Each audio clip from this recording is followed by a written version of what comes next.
8:02. Now, normally I wake up about 7:45, 7:50 or so. I get out of bed. I'm at work by 8 o'clock to 8:05. Normally Eddie gives me crap. He says I'm late every day. He always unlocks the shop, gets it opened up, gets the air compressor on, lights on, heat on, all that stuff every single day. Then I come stumble in about 5 minutes late every day. Thankfully, I'm the boss and can't get fired. So this morning I got up. Harper actually had us up a little bit early, and I was eating corn pops and posted it on Facebook, a little message about it. So I know Eddie's seen it. I wonder if he's gonna give me crap for being up early enough to eat corn pops this morning, but still can't get to work on time. Got my F-150 back. As you can see, she's all tore apart. Wire diagram on there, my mechanic left in here. But he got her right. So, foot on the brake. Look at that. She switches right into gear. So, we're going to pull this thing around. I'm going to let CJ pull out of here. That is my wife's old Yukon, actually. If you remember, we had on the channel. She sideswiped that, totaled that, and then we sold it to CJ. He's still driving it. So, we're going to pull this thing into bay and finish this thing up today. For this thing, let's see here, the brake issue was literally a broken wire from the brake pedal to the BCM. So the PCM was reading it. That's the reason why the scanner was showing that everything was good, but the BCM was not reading it. For the rear ABS speed sensor not working, he said that plug right there on the ABS module was not pressing in firmly enough. And basically there's two little tits on the side that when you do this lever, you undo this lever, and then when you push it back down, it grabs the two little tits that are on it and sucks the plug in. If you ever done one of these plugs, you know what I'm talking about. Basically, it wasn't sucking the plug in tight enough where that one little pin wasn't making contact for the right rear ABS speed sensor. So he said he was gonna have to do something to that plug to get it to suck it in. I told him put a zip tie around it, pull it in. I don't know what he did to it, but I know I'm not touching it because it is working fine. So what we're going to do today is check our fluids. Need to go over the buff, I think, a little bit more. I've got some pretty nasty dull looking areas. So I'm going to have to wax this thing a little bit freaking more. This clear that we put on it, you know, it's just not the greatest in the world. Need to do a little bit more waxing and wash it, clean the interior up, and get this thing out of here and get this thing some drive time on it for sale. So you can see the dullness. I don't know if it's gonna show up on camera. It's pretty bad though. It's actually pretty annoying right there. Oh man, I hate buffing. Y'all don't understand the level of hate that I have for buffing. So let's get this wiped down and let's do a little more buffing on it, and then let's get the wheels all purple powered. We need to put inner fender back in this side and get this thing cleaned up and get this thing out of here. We got the black one done. We got the F-150 done. Me and Ed about to take them on test drives and see how they drive. This bad boy, I still really haven't been able to drive it. We just drove around North Chase. You know, I haven't actually drove it long distance down the highway. Got it all cleaned up, cleaned out. You don't need that scanner, Ed? I mean, we both do. I wasn't really worried about this one, though. Well, I was further out than you. Oh, yeah. Oh, yeah. This one might pop off. This one might check off. Yeah, once you see what it does, learn it. Okay. You got your dirty hoodie all over them seats. All over them seats. All right, so we about to drive her and see if she checks off. We have to get rid of all of these red X's but one. So we got 4. Once we get rid of all 3 and we leave 1, the check will go green and we can go to North Carolina inspection. So no check engine lights, no issues so far. I got the trans temp up just because, you know, we lost some trans fluid, so I just want to monitor it, make sure it gets to nothing crazy. Just check everything over. I don't like to sell a vehicle to anybody that I know of any problems. We always try to make sure that we have addressed every problem that there possibly could be. So, and we do have 5 X's on this thing. A second ago, I think I said 4. So as soon as we get this thing down to 1, sometimes with like the Impalas that Ed's driving, and then there's another silver Impala, we have to drive them. Sometimes for a couple days, it takes the cold starts that actually trip them off. But we're not going to get into the conversation of how your computer works and how to get them ready for inspections, because it'd be a longer conversation. But we drive down this back road. This is literally right around the corner from the shop. It goes straight up through the country pretty much, and this is a nice open shot where we can run 55 60 for a good handful of miles, and then we turn around and head back to the shop. We do a couple other things, but we're not going to get into that in this video, and that anyway would be for paid people that are working with me one-on-one flipping cars. So let's enjoy this ride and see if maybe we get lucky and this thing checks off in one trip. All right, so here's all the trims that we painted. If some of y'all are on my Facebook, I don't know if I showed it on YouTube, but I painted all these trims for Troy over here. He's taking this thing and wrapping his dash and doing all this upholstery. That's what he does. Crazy stuff. He's got to wrap this one inside the vehicle versus pulling the dash. Nuts. Definitely not for me. All we do is paint them. He's got way more patience than me, because ain't no way I'd want to do all this crap. Look Troy up on Facebook, Troy's Upholstery and Fab. He is right down the road from me, so basically Wilmington, North Carolina, even though I believe his address probably pulls up as Castle Hayne. Not 100% sure on that. I'll drop his phone number down below so you can hit him up. That's his business line. Feel free to text or call him. He does extremely high-end upholstery jobs, if that's what you're looking for, and he also does run-of-the-mill upholstery jobs, like for your pickup truck seat or your center console lid on your pickup truck, whatever. If you're looking to have a restoration done and you need interior work done, it is extremely worth the drive. Look on his Facebook page. His work speaks for itself. It's just absolutely top of the notch, no lie. We got this little thing on a trade-in. It is disgusting, but it only has like 120 some thousand miles, and we basically gave it to do $500 for it. That's kind of what he asked for it. Paint's peeling all off of it. Might do like a really cheap Harbor Freight paint gun single stage paint job on this thing for you guys. I'm not 100% sure yet. Clear coat's blowing off of it, so I'm not 100% if I just want to sell it as is or not. We got to see what all's wrong with it first. We know it drives. He drove it to the dealership to do the trade-in. We know the blower motor is messed up in it. He said it possibly had rat issue under the dash, so we got to go in there and see what's going on with that. But overall, it's not like terrible. It's not the worst I've ever seen. I think a regulator needs to be changed out. And then he just had a like Mighty Key, or one of them quick oil places, do a bunch of work to it, replace all the gaskets and all that stuff. So he says it's pretty good to go. But we might be doing a video for y'all on how to single stage with a Harbor Freight paint gun your vehicle. Another episode. But we're gonna get this thing cleaned up and start sorting through and seeing what we actually have in our possession. Eddie said we're washing the white off of it. Like we literally are. I know. Is it running all down the back? Yeah. Oh yeah, that's white paint, not soap. Oh yeah, you can see it on the glass. Man, dude. What in the Jesus name is this crap in this car? Oh, it's a mask. Didn't it look like underwear? Trying to get all the nasties out of this thing.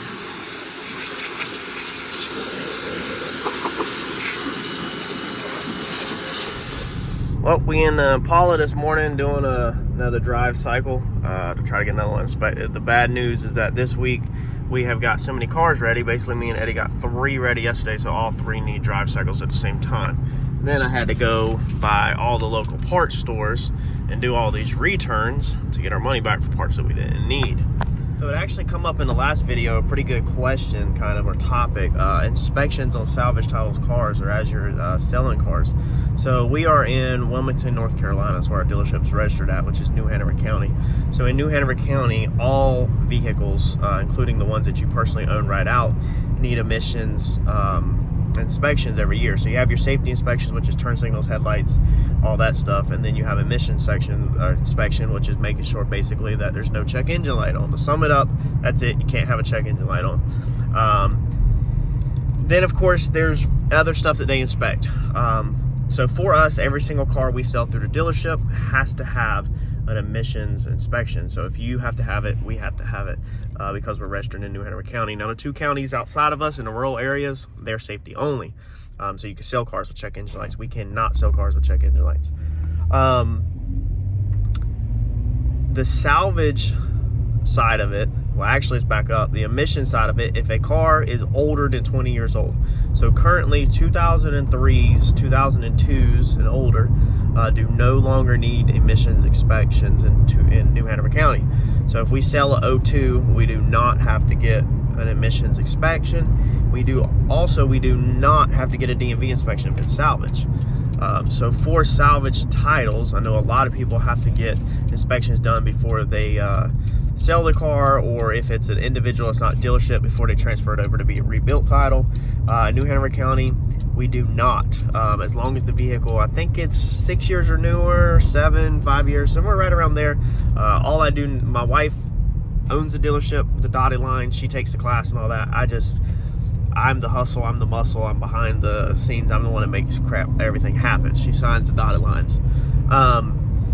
All I know is that I don't need to be buying anything for the dealership that's 2017 or newer currently in 2023.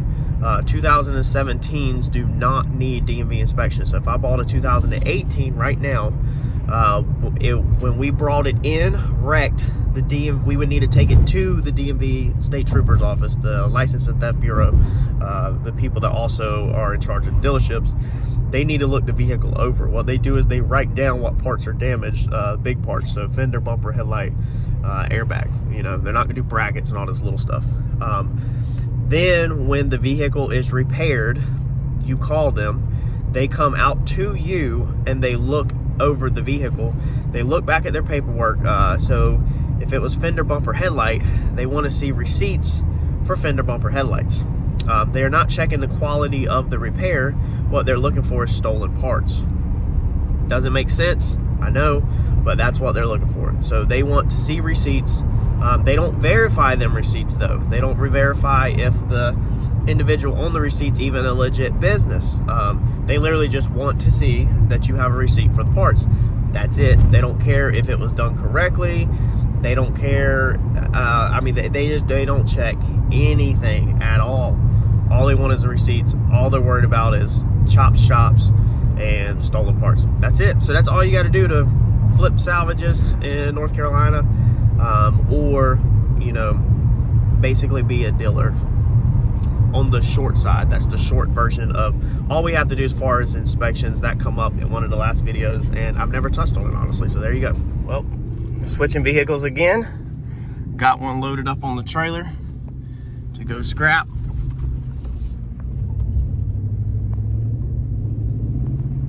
Still haven't done the airbag in my personal truck, and that's what happens when you're super busy. So we're gonna get this one over to the scrapyard. This is one that we've had for a while that was actually hit so hard I didn't feel comfortable repairing it and selling it to anybody. So we bought multiple Impalas and pulled parts off of this one to use it to fix other ones with, so that we would be less money in the other ones.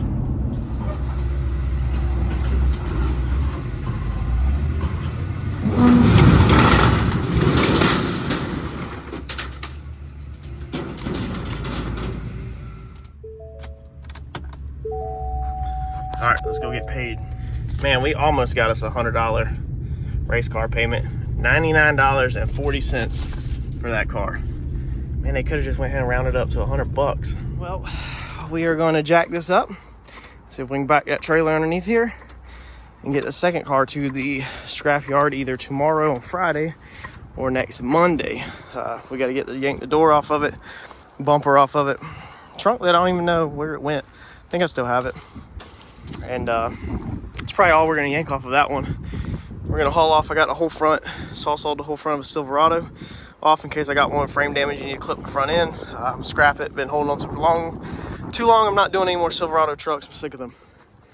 So we drug all that out this afternoon. This is all the room I got, unfortunately, for right now. So every single one of these cars are bad, and financially we are in every single one of these cars, plus a couple that we pulled inside. And we still have to do our thing, which I would teach in private one-on-one lessons of how to get yourself out of bad cars financially and not lose any money at all. But we're cleaning up the F-150. I pulled it inside. We're gonna get the Coyote out of it, or I'm gonna get the Coyote out of it this afternoon. And then I actually bought another Coyote F-150 yesterday, so now I have two Coyotes. One's just not here yet. So we're gonna get the shell back around there in the morning, and I'm gonna get the Coyote on a pallet today. So I'm gonna jack this up, see if I can back my trailer underneath it, winch it on, and get ready to scrap another car here in the next day or so. Man, so this is the part I'm not looking forward to and I don't want to do, is to get this motor out of this truck This is the part I dread the most, but we're gonna do it. I don't have my lift plate.